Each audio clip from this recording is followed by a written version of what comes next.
أعوذ بالله من الشيطان الرجيم. بسم الله الرحمن الرحيم.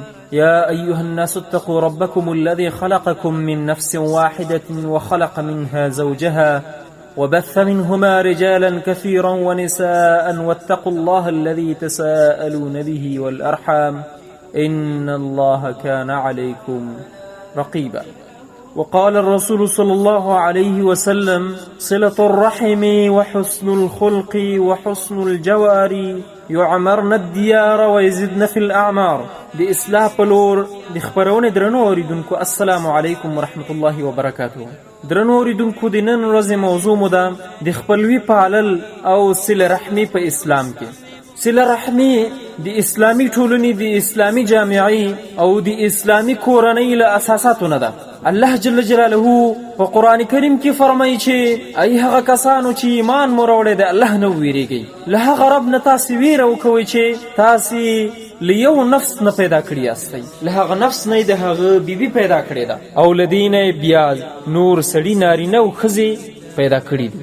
بیا الله فرمایي چې واتقوا الله الذي تساءلون به والارحام. تاسې نه به د خپلوۍ پوښتنه کیږي، د هغه رب نه وډار سئ چې تاسې نه به د خپلوۍ پوښتنه کوي. الله په تاسې باندې څارونکی ده.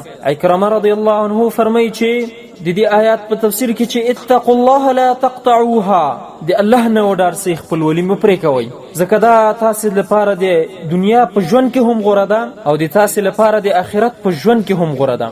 الله جل جلاله په بل آیت کې فرمایي چې الذين يوفون بعهد الله ولا ينقضون الميثاق والذين يصلون ما امر الله به ان يوصل.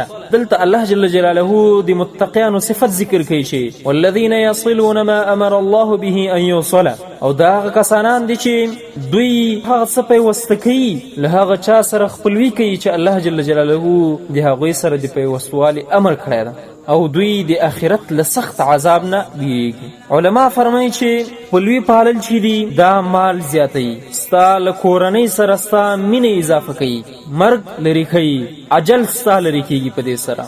یعنی الله جل جلاله پکې برکت اچوي ستا په عمر کې چې کله ته خپلولي پالې. بل حدیث کې رسول اکرم صلی الله علیه وسلم فرمایلی دي چې صلة الرحم دلیل على الإيمان بالله واليوم الآخر. خپلولي پالل دا د ایمان نښه ده په الله پاک باندې او د آخرت په ورځ باندې. عائشه رضی الله عنها فرمایي چې ما له رسول اکرم صلی الله علیه وسلم نه اوریدلی دي، هغه به فرمایل چې من وصل رحمه وصله الله عز وجل. چا چې خپلوي وپالله الله جل جلاله به پیوسته کې سره او الله جل جلاله به خپل ځان ته پیوسته کې. بل حدیث کې رسول اکرم صلی الله علیه وسلم فرمایي چې انا الله وانا الرحمن خلقت الرحم وشققت لها اسما من اسمي فمن وصلها وصلته ومن قطعها قطعته. حدیث قدسی دی. الله جل جلاله فرمایي چې زه الله یم، زه رحمان یم، ما خپلوي پیدا کړې ده او هغې ته مې له خپلو نومونو څخه یو اسم غوره کړی ده. چا چې دا خپلوي وساتله الله جل جلاله وایي چې زه به یې پیوسته کم. ومن قطعها قطعته، چا چې دا خپلولي قطع کړله الله فرمایي چې زه به یې قطع کم. رسول اکرم صلی الله علیه وسلم فرمایي صلة الرحم وحسن الخلق. خپلوي پالل، ښه اخلاق، ښه ګاونډتوب دا کورونه جوړوي، تعمیرونه د کورونو جوړوي. ویزدن فی الاعمار، په عمرونو کې دا زیاتوالی راولي، یعنی برکت پکې اچوي. نو د رسول اکرم صلی الله علیه وسلم په هره فرموده کې د دې امت لپاره یوه ځانګړې فایده ده.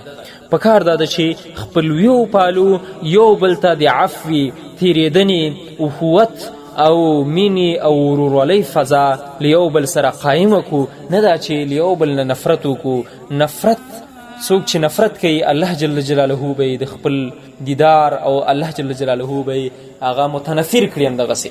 او څوک چې خپلوي پالي الله جل جلاله وایي چې زه به یې پیوسته کړمه. نو په کار دا ده چې د خپلوۍ په پاللو او د خپلوۍ په باقي پاتې کولو کې کوشش وکړو او د رسول اکرم صلی الله علیه وسلم هره فرموده په نظر کې ولرو. نو الله جل جلاله دې موږ ته په شریعت باندې صحیح عمل را نصیب کړي. وصلی الله تعالی علی خیر خلقه محمد وعلى آله واصحابه اجمعین.